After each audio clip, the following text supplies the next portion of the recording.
Arab leaders are meeting in Riyadh today to push back against President Donald Trump's controversial plan for Gaza. Trump proposed the US control of the region and the relocation of its 2.4 million people to Egypt and Jordan. This sparked outrage across the Arab world, leading to an urgent summit. The leaders will discuss a counter plan focused on Gaza's reconstruction and governance. Egypt is set to present a roadmap that could define the future of the war ravaged territory. Jordan and the Gulf states are also involved in shaping this alternative.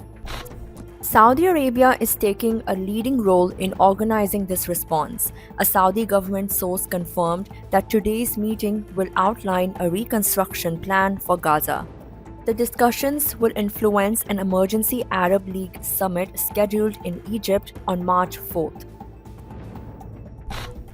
Egypt's proposal includes a three-phase rebuilding strategy: immediate relief in 6 months, clearing debris and creating safe zones for displaced residents, international conference, securing global financial aid and restoring utilities, long-term rebuilding, housing, healthcare, and education, along with the push for a two-state solution. Rebuilding Gaza is expected to cost over $53 billion. While some Gulf countries like Kuwait may contribute, others will set conditions for their financial support.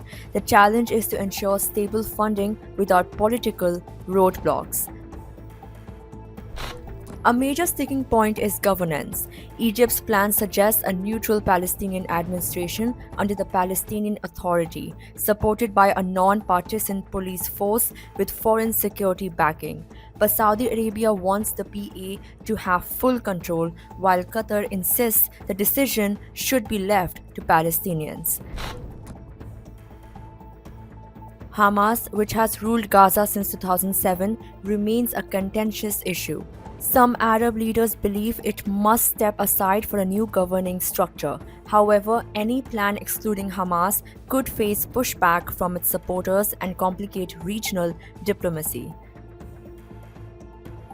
The Riyadh meeting is expected to lay the groundwork for a larger Arab response. The decisions made today could shape the future of Gaza and set the tone for the Arab League summit next month.